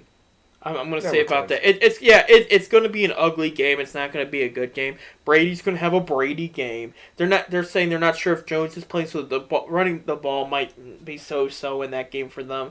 Atlanta has had, I mean, even with Julio Jones back in, if he does come back, it's looking like he's going to come back. It's just they're just not playing well. And we knew that they fired their coach, the GM, earlier this season. They're going with an interim coach right now. There's a lot they need going into the offseason. Will the coach stay? I don't know. He used to coach the Tampa Bay Buccaneers. And again, that didn't work out very well. Tampa Bay is going to come in. They're going to want to come on fire. They're going to want to close this out against Atlanta and improve to 9-5. And go on from there. But yeah, you're right. To keep up with the Saints, that's what they're going to have to do there. So, one more before we go on to our next break here. This one, it's the original Sunday night game. It's no longer. It's a 1:00 game. It's the 5-8 San Francisco 49ers versus the 4-9 Dallas Cowboys. What do you think? I'm taking the Cowboys. We have yet to argue on one. I'm taking the Cowboys. You're taking the Cowboys. And now, why is it? I'm taking it maybe by a field goal, though. By a field goal? Yeah. I'm taking it by a field goal. I can say I'm going to go by 2 field goals here. I'm going to say it's going to be 17-23. Cowboys have been playing a little bit better. They did say McCarthy is staying, so that's going to relax the coaching staff a little bit because they're like their job's not in limbo. There's not as much pressure. They did play very well against Cincinnati last week. I know that doesn't say as much, but compared to what they've played the previous weeks, that was a big deal to them. Andy Dalton winning in Cincinnati. Dalton's doing all right. He's doing all right. He's doing okay. Yeah. Ezekiel Elliott, I don't know where he went. If anybody can find him, please let us know. He's been missing. Only running 41 yards against a weak Cincinnati Bengals defense there.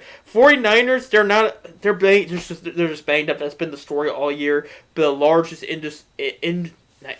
injury list that we have seen in the NFL this year. Other than that, they would be probably good. I mean, they go in every game, they hustle, they do everything they're supposed to, they play hard, they either surprise people or they fall short. You know, that's been the story in San Francisco and Kyle Shanahan. Of course, they went to the Super Bowl last year where they lost their 10-point lead and blew it. So it's going to be a bounce back year next year, but this year could be a blessing in disguise. because if they can get some high picks this year's draft, build on, and then stay healthy next year on what they already have, they could be a threatening team again in a tough division. But right now, it's just not looking good. Dallas is in at home. I'm just going to give them this one here. I mean, they have played Dallas is because of the home field. exactly, and so we're saying about But really surprised me at the beginning of the season that a lot of people talked about the 49ers. A lot of people thought the 49ers was going to be one of the top teams in the. And but injuries and stuff, I understand it can happen. You have this team fully healthy. I think they're at least 8-5 right now. They were a very talented team. They did make some trades to dump off some salary cap, whatnot, but then they drafted to make up for those, and they made good picks. It was all injuries with this team and not enough depth. And the run game didn't work out. They're going to be. I think their high pick could be a running back. I can see it. Just get a workhorse running back in there and change the game for your offense. We got to go to our last break. Me and Bob will be talking about the rest of the games. So I think we just ended the 1 o'clock slot. And we still have yet to talk about the Browns and Giants. Sunday night prime time this Sunday. 2 weeks in a row prime time. 2 weeks, yeah. Yeah, people actually want to see the Browns. Would you look at that? We'll be back in about 5 minutes out here on 10 Cent Beer Night on PiracyRecords.com. So you stay tuned.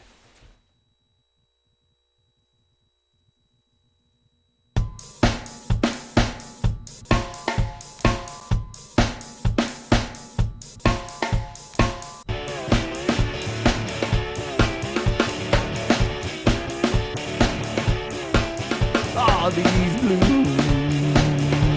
This morning the blues walked in like a man.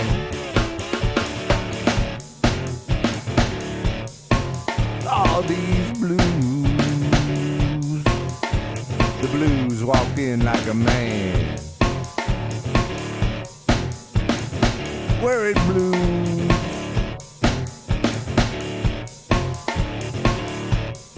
Give me your right hand.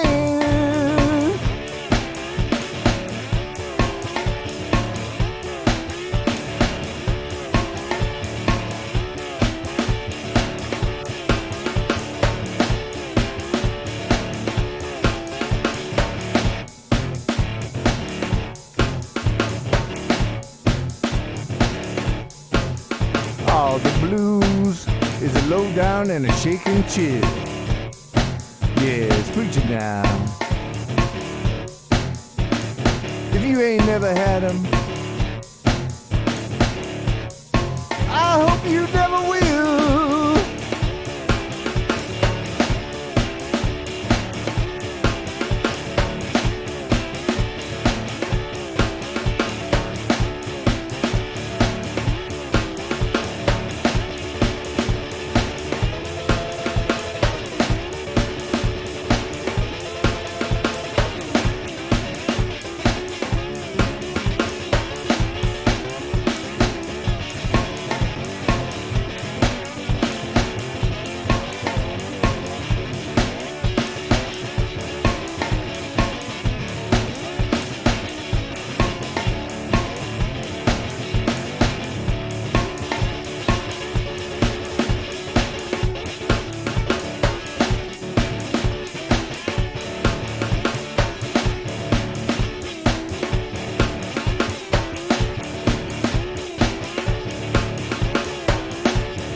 When I preach these blues, you come on in, take your seat and sit on down.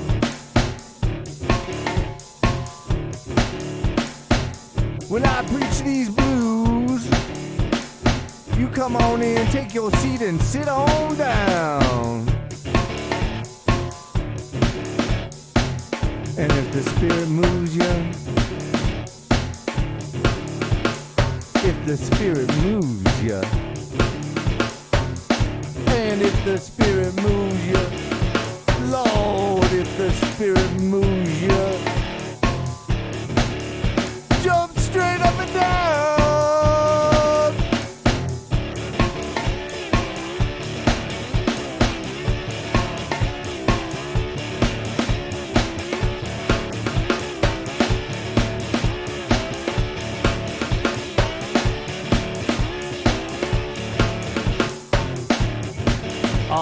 these blues is a lowdown and a naked heart disease.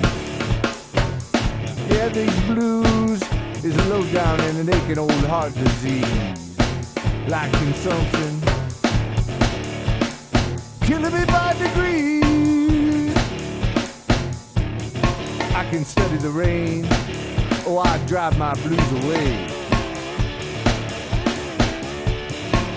I've been studying the rain, I'm gonna drive my blues away. Going out to the distillery, gonna stay out there all day. Up jump the devil.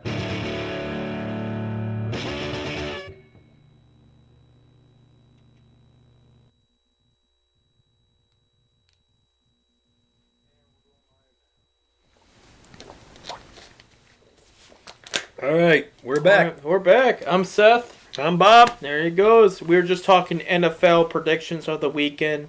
We touched on Thursday's game. 2 Saturday games for NFL fans that are in fantasy playoffs. Remember, if you have players you're debating, should I play this guy Sunday or not? There's a couple Saturdays in there, so make sure you check your rosters on that one. We did just do all the 1 o'clock games. We are now in the 4 o'clock game matchups for the NFL. And we will start with the Birds! The Birds, the 4-8-1 Philadelphia Eagles versus the 7-6 Arizona Cardinals. Jalen Hurts wins his first start as a Philadelphia Eagle, as a pro player last week. Cardinals playing so-so. Bob, I'm going with the Eagles. you're going with it. We have yet to argue on a match. You're taking the Eagles too? I'm taking the Eagles too. I'm going to tell you why. Okay. Something that your son-in-law Chris pointed out last week. Eagles defense isn't bad. They kind of hang in there. Okay. On top of that, the team is rallying behind Jalen Hurts right now. He played well. He pumped them up. They got a new mindset going, and they're still not out of it right now. No, they're still They're still in the run for that division. They're still in the run for that division. Cardinals are not what they looked like 4 or 5 weeks ago. They got some little zip lost on them. I don't know what it is. They did win last week, but they just have not looked like what. They don't look like the big threatening team they did a bit ago. And maybe it's the defense being so-so. I would say inconsistent of offense because Kyler Murray, very talented quarterback. Again, but similar with Mayfield, as he's shorter, you put enough pressure on him, it's a different player. You know what I mean? Where the Eagles now, if they can get the offense rolling on Hurts, they can win games. They can win games. They can win. This is a well-coached team that won the Super Bowl a couple of years ago. Again, things are a little bit different now. I know they didn't plan on putting Hurts out this year, but again, they drafted him for a reason. They may have saw something in the early one. I know they wanted to mix things up and use him. I know they keep saying once it's part of their future, but they kind of have to say that. They played well last week. They really did. Yeah, I can see him beating the Cardinals this week. I can see it too. I'll go 24-21. I can see that too. I think it'll cut there. I'm gonna say. Where was I gonna go? 2027. A little closer. I think this is gonna be a good game. I think this is gonna be. It's gonna be a little bit back and forth at times. Not as back and forth as Browns and Ravens were this past week, but it's gonna be close out there. Again, this is I want to mention this is me and Bob's like 4th or 5th away pick too. Again, we're going against the home. We went with some home teams there. Actually, I can tell you for sure real quick if you give me a sec. But this is going to be a good game here. Let's see, 1, 2. Yeah, we picked 3, 4. a lot of away teams. 5. This is number 6. This is the 6th game we're predicting the home team to lose. So there you go. Arizona could pull it off. There is that chance, but it's just you feel the momentum in Philly right now. Philly's got momentum going right now. I think if Philly loses this game, the division might be out of question. Well, it will be out of question. Yeah. With 2 games to go, we got 3 games left. Right. And they're 2 games out. Right. So you might as well say it'll be over with. It's a must-win game. It's a must-win game for them, and I I think they can do it. They've been playing well. They have been. But one team that has not been playing well is the New York Jets. They are 0-13, and they're going to Los Angeles at 4 o'clock against the 9-4 Rams. Who are you taking? What are you taking? You know, the Jets, they've tried so hard, but they're going to need to try harder. They had one chance. They lost the Raiders. They had the Raiders beat. And the Rams' defense is very, very good. Yeah, I see very, a very 30-point win by the Rams. I see. It could even be worse. 38-10, I'm going to go with. Okay. I'm going to give the Jets a touchdown. They find a way, especially if Darnold is playing. He's been getting it there. I'm looking to see, let's see. Aaron Darnold ready for them, of course. Mims return to action. There you go. Rams, again, moving the ball well consistently. Doing the little stuff, spreading the field. Everything doing that defense is just so good. I do not see a scenario where the Jets. I know that it's any given Sunday's the name of the game for the NFL. Okay, I just do not see a scenario where they win this one. The Jets, not in Los Angeles. So what kind of score are you thinking if you're gonna pull out? I'm going 42-10. 42-10. I'm going to go with the 30-point win. The 30-point win. And he could be very right about that. Rams, very good team. They know if Seattle wins the game before, the Seattle plays at 1 o'clock, they're going to need a win to keep that tie going. So that division. And the Jets are shooting for that number 1 pick. They're going to need to clean Them house. and Jacksonville's battling it out right now. Right, so I don't. It's just such a mess there. But Rams win. All right, we got. If Drew Brees was playing, this would be probably a game of the week, but it's not. 12-1, Kansas City Chiefs at 4:25 will be in New Orleans against 10-3 with Tatum Hill. But I'm still going with the Saints. This is where we have finally a disagreement. The reason why the Chiefs have already clinched their division. Only thing they're playing for now is the number 1 seed. Right. With Pittsburgh. All right, because they're 12-1. Pittsburgh's 11-2 now. Right. So they're playing for that number 1 seed. The Saints have to keep pace to win their division. Right. So I can see. And the Saints being home, I can see the Saints pulling this out close. 17-10 in that area. They only scored 2 touchdowns. 1 touchdown. He has the Chiefs only scored 1 touchdown. I see it. I see it. Yeah. You see it. I am going to go with 42-24 Chiefs. You think? I think. And here's my reason. The Chiefs got to keep pressing that gas pedal. Okay. Mahomes has not played up to par like he has the past week. He had an embarrassing time in Miami. He did pull off the win.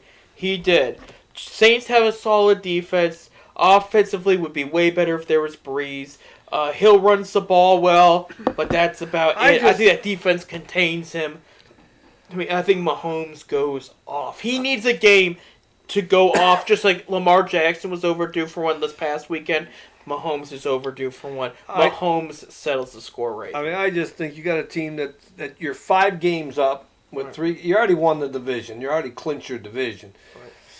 Do you want to start playing guys? A lot of name guys are going to get hurt. You're going to play them because you want to try to keep. In the NFL, they don't really bench guys unless it's the last week. Well, you know what? Yeah. I want my guys healthy for the playoffs. There you go. The Chiefs are your guys. No, I'm just saying that if I was a coach, if my team's already clinched, yeah, I'm going to go try to win. I'm going to try to win, but I ain't going to get nobody hurt either. Here's my question for you. I got 2 questions concerning this game. Is this a Super Bowl matchup?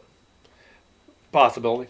I'm going to tell you what, my Super Bowl, personally, I think the team that I like to see, I think the Chiefs will be the American Conference, the AFC. If not the Browns. If not the Browns. We'll put that in. But I really personally believe that the NFC team is going to be the Rams. You might not be wrong. And I had people tell me that this past Monday night's game between the Ravens and the Browns was the best one since last year's Monday night game against the Rams and the Chiefs, which was what, like 57-49 or something like that. It was absolutely nuts. Now I got another question to ask you. I know you probably don't want me to ask this, but I'm going to ask it. How much longer is Kansas City Chiefs the Kansas City Chiefs? They'll for a while. For a while. That'll never change. Same with the Braves and the Warriors. That'll never change. Because those ain't degrading. Warriors are fighters. Braves are brave people. Chiefs, they're Indian chiefs. Right. All tribes have a chief. You'll never see those change. That's why they're not. Interesting. That's the reason why they're not going after the Atlanta Braves or the Kansas City Chiefs. They're not going. What about the Blackhawks? The Blackhawks is a tribal name. It's not a person. It's a tribal name. The Blackhawk. That's a Canadian tribe. Was the Blackhawks. Canadian and a Chicago team. That's interesting. Up in that area, yeah. There you go. I was just curious because that I don't happened think you ever see it. You don't see them fighting over to get rid of the Braves. There's rumors they're thinking about it, but who knows? You know, I don't. Not very good rumors. Not very good rumors. You're I would like to see Kansas City Chiefs stay the Kansas City Chiefs. They'll be there. They'll be there. And I have Chiefs winning. He has Saints winning, though. So we had our first disagreement there. So there you go. We go on to the Sunday night game that was originally not the Sunday night game, and there was a change due to scheduling and ratings. The 9-4 Cleveland Browns will take on the 5-8 New York Everyone Giants. wants to see the Browns now. Yes, they do. Everyone wants to see the Browns. Oh, I got the Browns over the Giants. Me too. Yeah. I know how much. As long as the defense does their job, Right. you know, because I think the Giants can play. They can play. They're getting better every week, and they're fighting for their division. Right. I mean, they're what are they? They're 5-8. They're 5 They're and 8. game behind. Yeah, they're game Washington. behind Washington, so they're fighting to stay in the race for the division. What's the score though?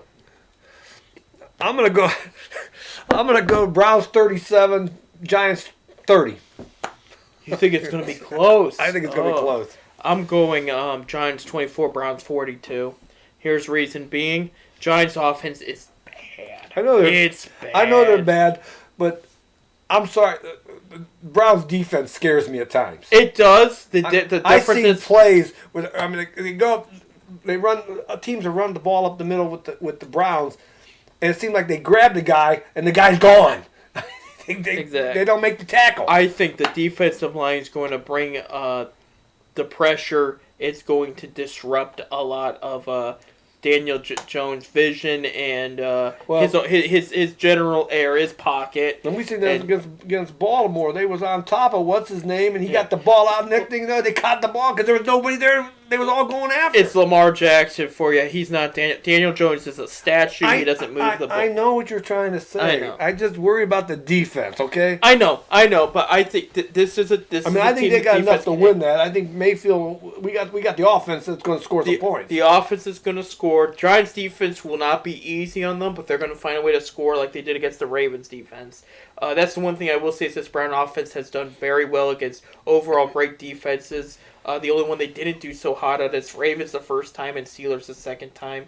They missed some opportunities with the Raiders. But other than that, they did well against Tennessee. They did go. Indianapolis has the number one defense in the league, and they found a way to score against them. I think this is going to be a good win for the Browns there. And they're going to move on to 10-4. How does that sound? It sounds good. All right. I personally think they can go 12-5. We'll get to that. 12-4. We'll get to that in a sec.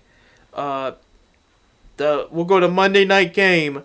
The 11-2 Pittsburgh Steelers versus the 2-10-1 Cincinnati Bengals in Cincinnati. We had a great AFC North matchup last Monday. We have an interesting one. What do you think? You know who I want.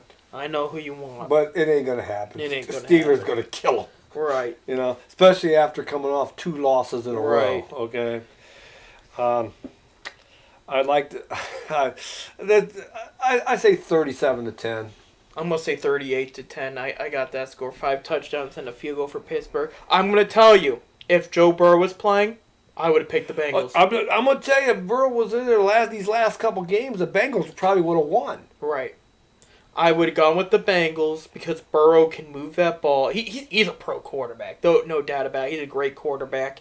At home in the spotlight, he gave the Browns fits on a Thursday night in Cleveland. He would have gave the Steelers fits in Cincinnati on a Monday night. However, he's not out there. They're not playing well at all on both ends of court on the field. Excuse me. Dallas embarrassed them last week. This one is over. Pittsburgh is back in the win column there and helps us save their positioning. I just don't see a scenario where the Bengals win this one. The Bengals need more on this team. I like the fact they're going to keep Zach Taylor at head coach. They just need more. They need more. Joe Burrow was a heck of a pick. T. Higgins was a heck of a pick. They need more before they can talk about the P word along with the other three teams in the division. Right. Do you think there's going to be three teams in our division in the playoffs? Yes. You believe Baltimore will? I mean, Baltimore's good. They know how to do it. They know it. They know. But I do think the Browns end in second place in the division this year. I think they end up. Oh, I think they'll win second place. And that goes to our freebie because we have 2 weeks off of this show. That means we missed the two last games of the season. Let's talk about it right now. Browns at Jets the following week. Oh, that's Browns. Browns.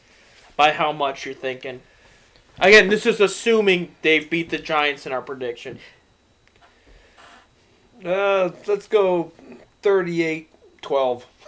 38-12. It's going to be a murder. I'm going to say 56-20. This is the first game Baker goes off on a team. Like, really, Yeah. He played really well against Baltimore, but this is the game they run up the score. And they just... Because that's going to lead them into the big one. That will probably be their clincher. I think they don't clinch for sure next week when they win. I mean, you got... But they would clinch in that one. The AFC's got a lot of teams at 9-4, 8-5. Right. I mean, it's so there's what's the Browns sitting now? 6th, 7th. If season would end now, they'd I think be it's like 6th. So they definitely got to win these next two games. Right. You know? But I think that would be that's why if they don't win them, they're gonna need help. they're not worthy of the playoffs if they don't win the next. I will say that despite everything we've seen this year, But of course if they can't beat the two New York teams, that is a bad sign. I mean, they did beat Tennessee, but most of the other teams they lost to were two quality teams: Pittsburgh, Baltimore twice. So and then Oakland. and Oakland, which they That's Las Vegas. Sorry. well, yeah, they'll always be Oakland Raiders to me.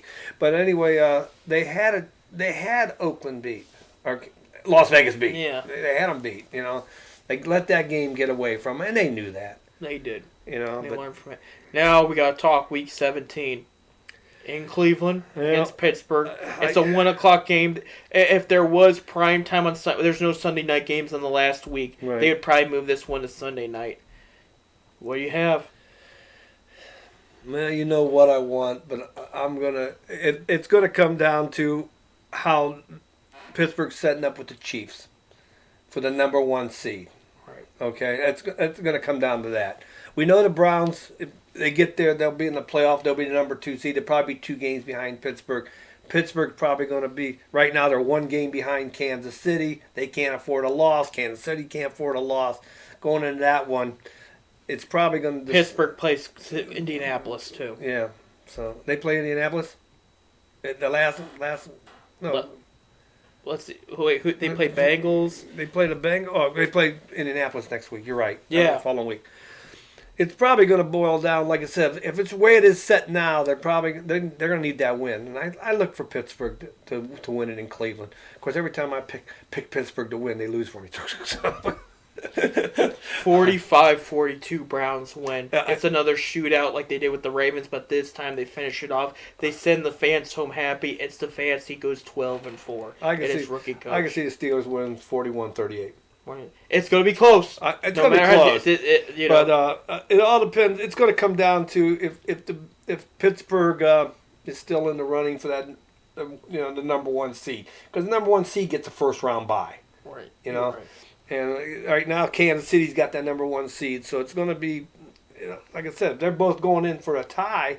They're both tied going into the last game. Pittsburgh's going to need it. They're going to, you know what I'm saying? So we'll have to wait and see. Because I really believe the Chiefs are going to beat Kansas City this week. Or, I mean, the Saints are going to beat Kansas City this week. Right. think I'm that's all. looking up real quick. Yes, the Sunday at 1 o'clock, Indianapolis at At Pittsburgh? Pittsburgh. There. That's Sunday there. Yep, and that's going to be a big deciding factor. Yeah. Colts, because Colts need it too. They're going to need a win for to keep them in their division if they win this week. There you You go. know, if both the Colts and the Titans, if both of them win this week, going into Pittsburgh, they're going to have to play good against Pittsburgh. There you go. So No, this will be good. All right, hey Bob, here's my question. We only got a few minutes left. This is our last show of 2000. By the way, people are just tuning in. This is our last show of 2020. We're going to take the next 2 weeks off due to Christmas and New Year's and everything. and we'll be back. let's give on, a- Let's see. Let me get the calendar here. January. I think it's the 4th. No, it'll be January 6th. January 6th. January yeah, 6th. We'll be back. So I got to ask you, who's our favorite team athlete of the year in 2020? I got my answer. I want to hear yours first, though. Mine's going to be Shane Bieber. That's going to be mine, too. Going with Shane. Cy Young winner. Cy Young winner. Put up some records we haven't seen since Nolan Ryan, a couple of them there. Put on a heck of a performance. Was even in talks of potentially MVP, but they didn't do it. I think outside of him, Nick Chubb would be in the talks. Baker Mayfield even for just how he's been playing of late. But we got to see, Personally, the guy I like. I mean, Shane Bieber's my number one, but except of course he missed a couple games. Myles Garrett. Myles Garrett. Yeah, I mean, because he pressured. I mean, he's he'll be defensive player of the year. Yeah, he'll Just be- give him a couple more games to do stuff. But he got banged up last game, and he was limited.